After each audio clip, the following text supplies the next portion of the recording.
mighty phantoms of the evening sky. To whom do these celestial steeds belong, when you appear to us like gods on high? What brings you here to mystify? Welcome to the Kate Valentine UFO Show on 1160 WVNJ. I am delighted to introduce today's guest, Mr. Marc Sima. Marc is the author of Texas Lights, a novel that centers around the 2008 Stephenville UFO incident. Although the book is certainly a very entertaining read, it is much more than that. And it's important because Mr. Sima has taken advantage of literary license to examine some of the most important questions in ufology today. So welcome to the show, Marc. It's hard to believe we're going to be talking to you live from China. Whoa, go Skypey. Hi, Kate. Thank you for having me. Oh, my pleasure, really. Thank you for that book. I really enjoyed reading it so much. It was, of course, based on the Stephenville incident, and I was wondering if you'd just like to go over that for our audience, or at least what you thought about the incident.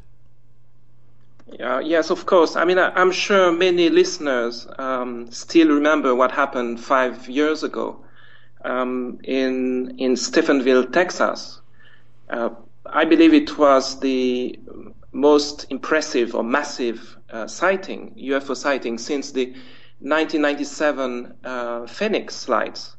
But I think why it was such an important event is, and for me personally, but I think for many people in Stephenville, but beyond Stephenville, across America, all over the world, is that it's the first massive UFO sighting since the advent of the digital revolution, after the internet has permeated our lives. So I think this is why that event is so important still in our collective memory on the UFO phenomena. Yes, and as you pointed out, too, it was very close to the presidential branch, too, and that was sort of downplayed by the media here. Yes, there's such an incredible mix. I think we're very lucky in this story.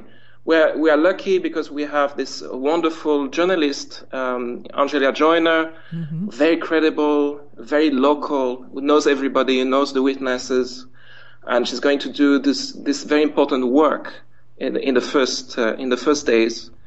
And we have the fact that this massive object was seen going towards the ranch, coming back from that direction, but also thanks to freedom of information request, the 2.5 million hits, radar hits from 5 different radars, actually have confirmed all the witnesses' reports, and also shown that the object was, as of 8 p.m. that day, just at the end when the freedom of the request for information ended. They had this window for radar hits from 4 p.m. to 8 p.m. And at 8 p.m. when they stopped receiving the data, the object was seen 10 miles only from the Crawford Ranch. Yeah. So we don't know how close the object had been that evening. So you had this very quick MUFON investigation, and also the quality of the witnesses. You had air pilot witness. You had 3 police officers, constable, and many people saw it in the city of Stephenville and Durban. So this is why I feel there's such a convergence of evidence. There may be circumstantial evidence, but in that case, and in many other cases, if we look at the phenomena well. I think there is overwhelming circumstantial evidence that something was there.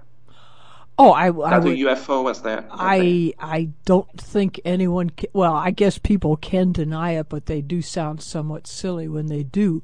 I'd just like to make a quick shout out here to Rob Jeffs, who did a wonderful work on developing that radar program. And if you go to check his website, you'll see it's available free for other sightings in the future. But that's beside the point. But he has been very active helping us here in the States. But speaking about being here in the States, certainly France has been very active in investigating UFOs. And sometimes we here in this country tend to be somewhat chauvinistic. And I think it's very important that we also bring out your background and why this study of ufology should become, especially now with the internet availability, more of an international study. Yes, certainly. Well, I was born in Switzerland, and I grew up in Paris. And in my late teens, I started to spend a lot of time in Canada on a family ranch way north in Smithers, British Columbia. And I visited the U.S. A number of times, of course. My background is in diplomacy and international aid. So in the 90s, I was posted in Cairo as a junior diplomat for the European Union, political and press officer in Cairo. Then after that, I worked for many years, for 13 years, with an aid agency of the Spanish Ministry of Commerce. And I was working in Africa, in the Middle East, and in Asia. So I had the chance to come across how different cultures, different people in different parts of the world perceive the UFO phenomena, how they react to it. And what I would like to say first is that the phenomena itself is very consistent. For as long as we can, so probably as early as World War II, the lights, the shapes of those ships, the testimony of people, wherever they are from, Switzerland, Scandinavia, France, Britain, the US, but also Africa, the Middle East, Asia, China, where I am now. It is very consistent. There is definitely each time yes, this is part of what we call, for better word, a UFO event. In the case of France, the situation there is a bit different from the United States. We don't have a very large organization like MUFON. Maybe the reason is that actually the military police, the gendarmerie, which is the police, the military police embedded at local level in the cities who are doing a police work, are officially in charge of taking down all witnesses' accounts and compiling them. And they have done that very early on. And together with the SNES, which is the French space agency, they have together created a department, which is funded by the French government, that compiles all this. They have access to radar data, to meteorological data, to astronomers, and they classify those events. And what come out of all this very public work is, or governmental work, is that there's 20% of accounts that are categorized as D, and D for events that cannot be explained, who are truly UFO events. I mean, it's 22%, much more than the 5% we often hear about. Well, exactly, and that's why it's really starting to be important to really make this an international study. That's fascinating information. Thank you so much for this, Mark. We're going to have to take a quick break. Kate Valentine here. I'm speaking with Marc Sima. He is the author of a most fascinating book, Texas Lights. It is now available on Amazon Kindle. It centers around the Stephenville incident, but it's much more than that. If you have any questions or comments, we'd love to hear them. Post them on our website, AtlanticCoastUFOs.com. We'll be right back after a short break.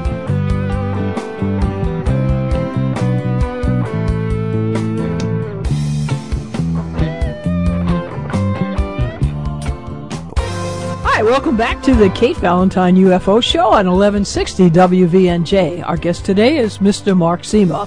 He is the author of Texas Lights, a novel about the Stephenville incident. He is speaking to us today live from China. Your questions, your comments are always welcome. Post them now on our website, AtlanticCoastUFOs.com. To find out more about Texas Lights, you can go to Marc's website, that's marc.sima. And also his book is available on Amazon Kindle, and I would highly recommend it. So, Marc, just before the break, we were talking about how this study really should become international. And I think you've gone a long way to sort encouraging that, because with your book, because it is supposedly fiction, even though a lot of it is based on some real things, you open up a lot of questions that all of us are asking internationally, like, what is it? Who is it? Why are they here? And what is going on? And you come up with some very interesting conclusions. I don't want to get into them just yet, but the characters that you have chosen to look into this are very interesting. You picked one who is sort of a guy from Canada who was one of their top intelligence agents, and a woman from Stephenville who was a outstanding investigative journalist. How did you happen to pick those two professions to look into this? And what was your thoughts along that in choosing those two characters for your book? Well, first of all, Paul Medoc, the Canadian spy, is very much a Canadian hero that is part of a series. Mm-hmm. That series will cover many different aspects that are interesting to me, from the end of the Cold War to the present day. And to give you an example, I'm finishing now another Paul Medoc, and it sets in 1989 in Egypt, and it speaks about the corruption in the of the Mubarak era, before the Arab Spring that we've witnessed.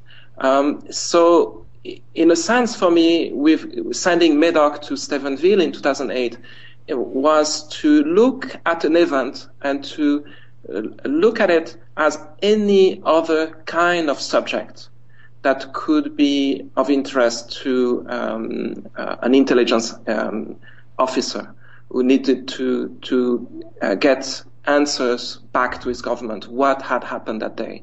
So I wanted that in the framework of a spy novel, that we could have a UFO event. And it's not because suddenly there's a UFO, then it's a science fiction novel, or it's a New Age novel or something. Mm-hmm. True. I believe that it's such a worldwide phenomena, and it's affecting the life of tens of thousands of people in a very real manner, whatever it is. So I think it really deserved to be a topic, a normal topic in sort of a contemporary fiction genre.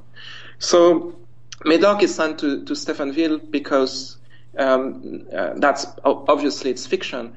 Is what interested me in, and I think I got the story of my book for my book, is to imagine that what happened if the American president had been there that day. Yeah. And that object had been going at him. And what would have happened if the Prime Minister of Canada was supposed to arrive on a official trip? And the Western White House received a number of visitors. Putin had been at the ranch and so on. So what happened if the Prime Minister was in this plane already ready to take off in Ottawa? That's very much the beginning of the book. And Secret Service calls CSIS, which is the Canadian Security Intelligence Service and ask for a 2 hours delay, followed by another delay, and then ask for the trip to be cancelled altogether, and without giving the Canadian side any clear information about the reason for what they've called a security breach at the ranch. So this is the premise for the story. Yeah. The Prime Minister is upset. He had his press corps with him, and he feels he has been humiliated. So he decides that he wants answers, and he sends the best agent they have to Stephenville, Texas, to find out, was there a UFO that day? Is it really a possible threat? Could Canada in the future be threatened in the same way? And when Medoc gets to Stephenville, there really made a conscious effort to that the book would be absolutely a work of fiction. I mean, this is not a field investigation. This is not, MUFON's work. They have done a great work there. Also to respect privacy and. So, you were very much protecting the inhabitants of Stephenville that were treated to this phenomenal sight that day. And I was wondering if your character of Eileen was based on Angela Joyner. I mean, it would seem... Well, this is why I made her, first of all, to be a Chinese American, so it would be clear that it was not her, and I think it's normal that we have a journalist. In 2008, actually, I sent an email to Angela Joyner, and she was very kind to answer at the time. And I was just curious, and she just very kindly answered me. So I think the Eileen Sue is very, very different from Angela. But it's a sort of the perfect person for Medoc to access different witnesses. And under false pretense, he sort of enrolled her in questioning different witnesses. But the other aspect, I think you are leading me to that point, is that by being Chinese American, she was born in Austin, Texas, but she's very much Chinese person too. And she kept her roots and kept access to Chinese language, to our culture, to her own understanding of the world.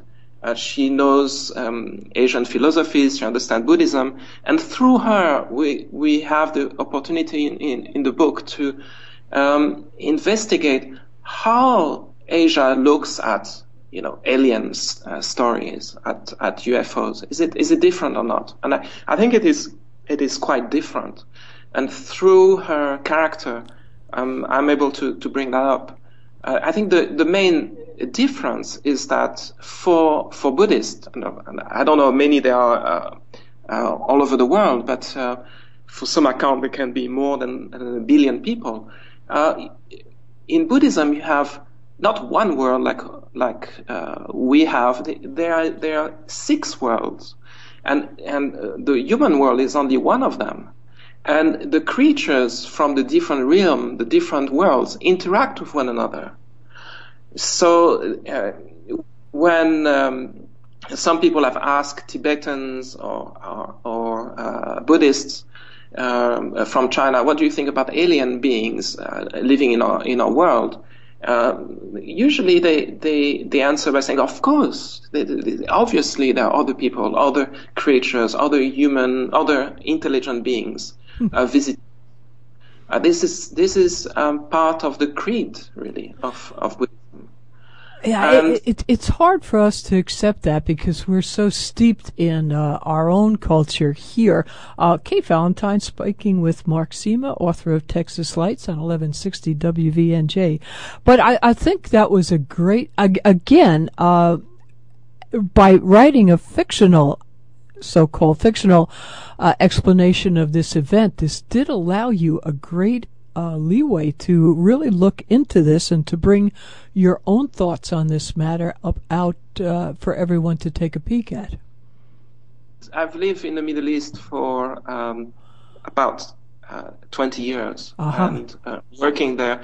And what's fascinating in Islam is that you have, it's filled with reference of intelligent being living in the universe, side by side with humans or in other places. We will take a quick break. We'll be right back. Hi, welcome back to the Kate Valentine UFO Show on 1160 WVNJ. Our guest today, Mr. Marc Sima, is the author of Texas Lights, a novel about the Stephenville incident. He is speaking to us today live from China, but your questions and comments are always welcome. Post them now on our website, AtlanticCoastUFOs.com. To find out how to get a copy of Texas Lights, go right to, and it's available on Amazon through Kindle. Anyway, Marc, welcome back to the show. And you were saying before the break how various religions, cultures, and other parts of the world were very accepting of more than one intelligent being on the planet at the same time as humans. Indeed. And I want to apologize to the listeners for the connection breaking. I am in China because I'm teaching at a university in Beijing. So, well, you know, a lot of people do not believe in UFOs because they say aliens cannot get here from there. And they say that the technology does not exist, which, as far as we're concerned, no, it does not. But then I always say, well, Columbus, while going across the ocean, certainly didn't envision a metal tube carrying 400 people across the ocean in 4 hours either. So, you know, and the fact that I can speak to you live, I'm sitting here just due south of New York, you're over in Beijing. That's phenomenal. It's just, I mean, isn't it? It's just great technology. I think we'll be able to get there from here pretty quickly, a lot faster than people think. But anyway, so you're very accepting of an alien presence, and you think that's what's in these objects that are hovering over our major cities, not just in this country, but in all the countries of the world. The phenomena is the same everywhere. Yes. So that we can debate about what they are. But I just wanted to finish a point about the references in the Quran. You know,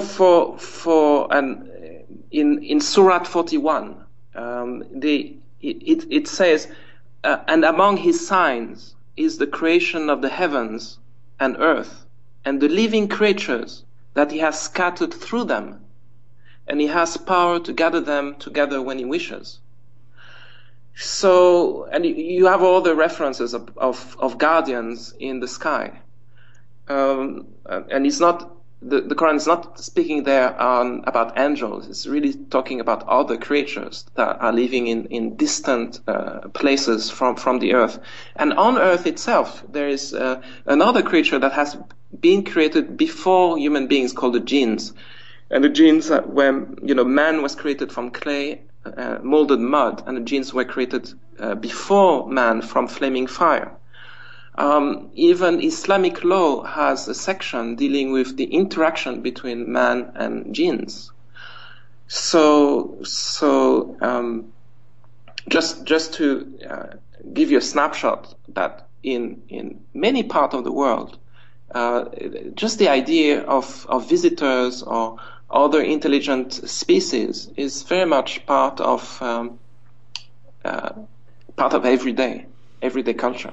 So they're a lot more accepting of some sort of theory behind, let's say, extraterrestrial hypothesis behind the UFOs as opposed to maybe secret military craft, which I find to be fairly impossible. It's hard for me to believe they're secret military. It's just, I don't know, it just doesn't seem to add up.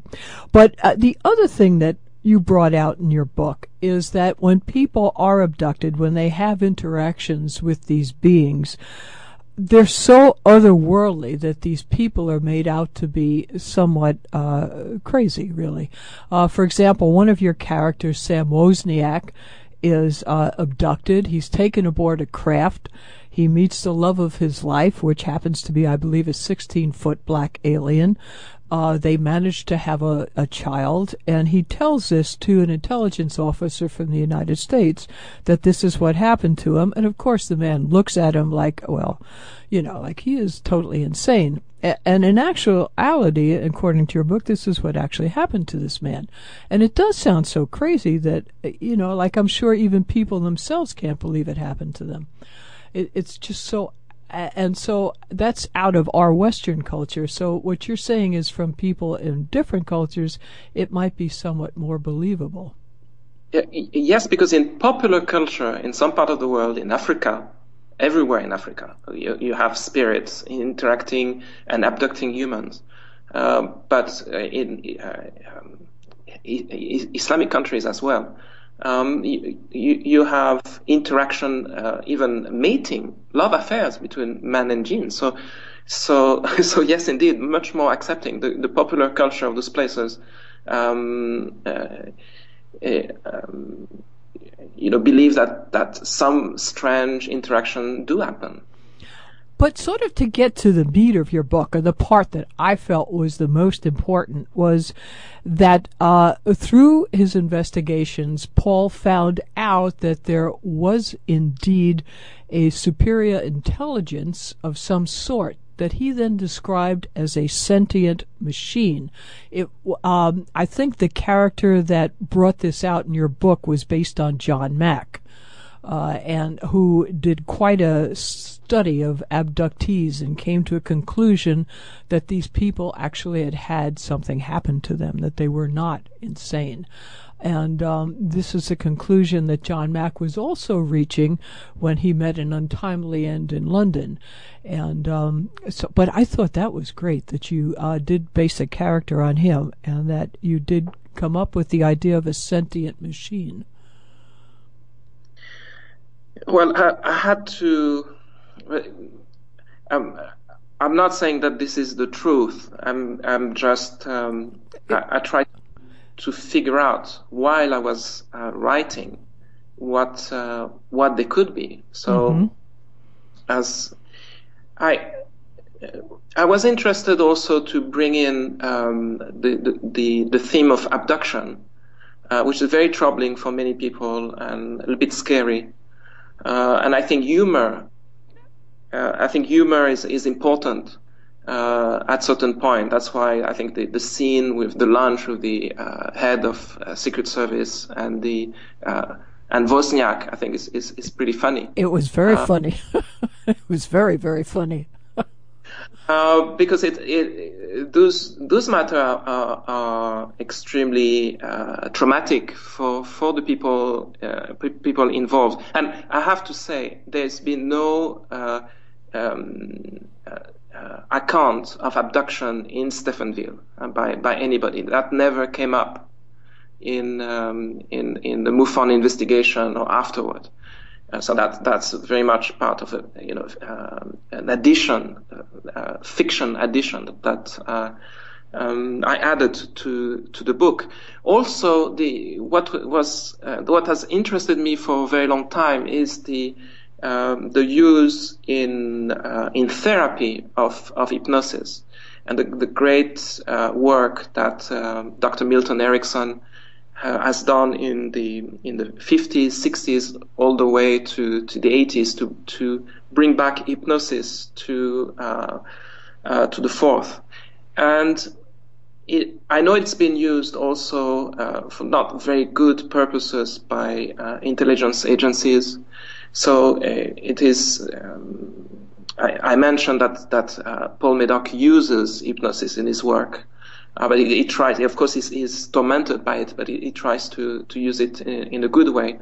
So he has this capacity to verify witnesses, or accounts of witnesses he meets, by putting them in more light or deep trance, and then he has them recounting their event. And that's how we find out that Wozniak had been abducted, and what happened on the ship. So I felt that this that part of the UFO phenomena, the abduction part and the use of hypnosis to validate accounts by many witnesses, ever since Betty Hill and her husband, and great work that their niece is doing today. This is Kathleen Barton, who's done a great thing with Denise Stoner to start to bring some sort of paradigm to that study. Kate Valentine speaking with Marc Sima, author of Texas Lights, available through Amazon Kindle on 1160 WVNJ. But then, so in the end, after and then Paul then has himself abducted and comes into contact with these alien beings, or these whatever, this alien intelligence, I should say. You know, he's a kind of fearless hero. So he decides he's a kind of, you know, Tintin, you know, for grown-ups, a good guy, fearless hero, and he thinks that the only way he can really understand what they are, because he has this he has this training, understand the human mind very well. He will try to go one night with Wozniak and get abducted with him, and the ploy works. The ploy works, and he disappears for a whole night, and Aline Sue is there waiting for the two who have been zapped by white light. So then. Of course, he doesn't remember anything. And so we're a little bit in the dark. What happened in those 8 hours? But he's capable to put himself in auto-hypnosis. People can be trained like this, and he just trained Aline Sue to do that for him. But of course, this is part of a larger story, and very soon the Secret Service, Homeland Security, picked up on the fact that an intruder has come in that area. That what has been classified as a national secret has been breached. Some person which is not a UFO investigator, not an American citizen, has been coming undercover in the area to gain access to what happened at the ranch also, and we touch upon that, what really happened that day and what happened to the president. I think that's quite funny part of the book also. So they launch a hunt for the intruder, and Aline Sue and Paul Medoc are going to flee. They're going to try to get one more piece of the puzzle. They think they're going to they need, and that is something they may get when they meet someone in San Francisco. So it's a road story also, like a road movie, right? Yes, it is very much so. And then when they do get that manuscript from the person that they meet in San Francisco, that's when I think the whole point of your book comes out, that these beings are actually. Okay. Sorry. That's okay. That's when I think the whole point of your book comes out at that point. Yes, I think there are two aspects of the UFO phenomena, or two positions. I try to summarize. One position is UFOs are alien beings coming from distant stars, and they have traveled, and because their evolution has started several million years before us, it's very possible that they are not biological beings like us anymore. They maybe have a remnant of soul in them, of consciousness, but they are very much sentient machines. And It's it's interesting because we are moving more and more towards this idea that with the cloud and with new technology and with the exponential development of our digital age, a lot of very credible figures are starting to talk about the moment where we're going to be able to download our entire brain into a server, and we'll be able to live forever after, and when our consciousness will be downloaded into a computer, and when computers will be as intelligent or more intelligent than human beings, and already computers are beating the best chess player in the world, or the best Jeopardy participant, and so on. So the idea that looks very much science fiction a few years ago about sentient machines, or just odd idea, are becoming part of what is being discussed between Google executives and some guests. So scientists today are looking at sort of both ways when they talk. They think about artificial intelligence. Artificial intelligence could be a way to for humans to gain immortality. So I cover that aspect in the book, and yes, you do, and I think that is really one of the main, to me at least, was the most interesting part about it. But I'd like to get back to that after the break, so you have plenty of time to talk about sentient machines. Kate Valentine here, speaking with Marc Sima, author of Texas Lights, a novel available on Amazon Kindle. We're on 1160 WVNJ. Love to hear your thoughts. Post them now, AtlanticCoastUFOs.com.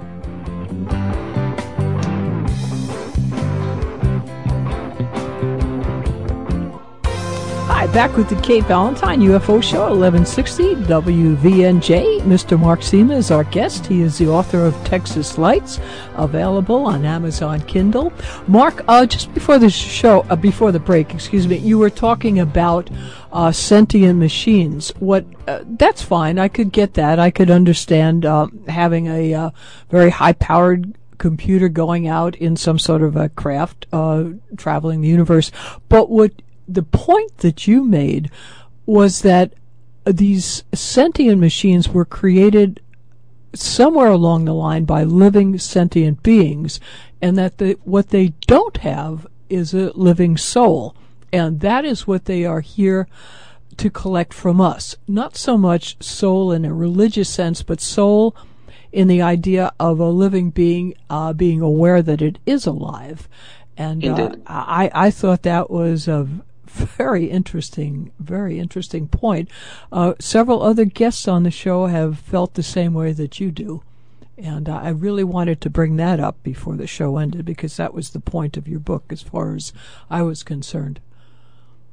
Well, I will be glad to have many discussions on that topic. Yes, those sentient machines are sort of harvesting consciousness in our Earth, and they have been doing that for a while. And for some time, nature has not noticed, but because souls are not going back and are not being reincarnated into new human beings, there's a sort of lack of souls after some time. It seems that nature or the spiritual realm is starting to fight back, and so I try to bring about this idea of in one side the sentient machines harvesting consciousness from Earth, and on the other side, maybe human UFO phenomena being the spiritual realm trying to show itself, to try to provoke a reaction amongst humans to maybe fight back. So that's the That's the one of the idea behind towards the end of the book. Well, I could, you could almost understand that. Actually, the idea was brought up in one of the early Star Trek movies, with Voyager going out, coming back with all this information, but unable to use it because they had nothing but information. They didn't have any awareness of the media that they were in. And life would become very boring if all you had was data. I think you have to have some enjoyment of that data as well, and that's what it's difficult for a sentient machine to have. Mm-hmm. Sure. And sure. So I thought that was a great point, but you also, Thank but it was also, the other thing you brought out was how that machine can quell all investigations into it, because they also control all the digital information, and they can erase any and all facts concerning these UFOs. And I think many governments are also, and many of the media companies are also able to delete or upload media information as they will. And that was another important point you brought out. Sure. This is the larger theme of self-censorship, or the ridicule factor in the UFO phenomena. It's not good for your career. It's not good for your credibility. It's not good for anything. So there's no upside to it. So it's better to drop it. And some UFO researchers. I was listening the other day to Terry Hansen, who wrote a book called The Missing Times for the New York Times, in reference to the New York Times, saying that in his investigation, and this has been reported by others, that maybe the CIA has been very much involved in pushing the press, or inhibiting the press, or the main media, not to report the facts. And interestingly, in many events before Stephenville, those events were local, were reported by local press, but never made it to the national press. And Angelia Joyner always was surprised by how come that story became a national story. And I think there were two reasons for that. I mentioned one before, which is the advent of internet. You can't hide it anymore. Anything local is international at the same time, not even national anymore. So when you have a massive sighting, then it becomes an international event, and then the national press is more likely to carry it.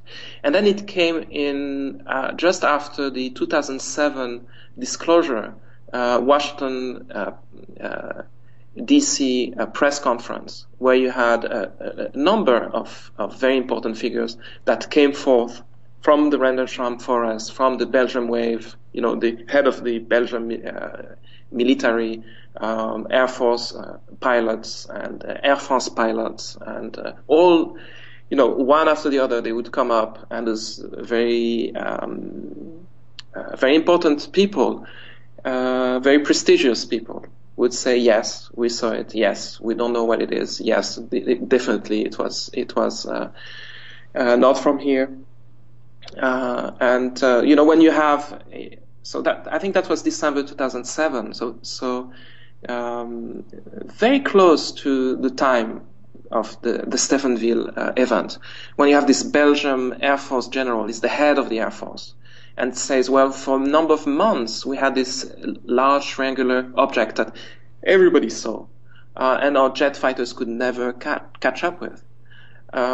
So then you have this massive sighting, and the internet is there, so the story cannot be killed so easily. So when you have reporters calling from Japan, very, very hard for national news broadcasts not to carry it as well. Well, and I think, I was going to say, but that certainly answers. We had 3 questions that came in. One was from Dale. He was wondering, why doesn't the mainstream media accept it? And you answered that. And Janet and Carrie both were wondering if the Chinese media or government are Do they handle the issue any differently? We certainly have had some interesting sightings from China recently. Yes, there's no cover up in the media. The coverage is quite good. The last two incidents in 2012 were very large luminous objects seen over eastern cities, very, very big cities.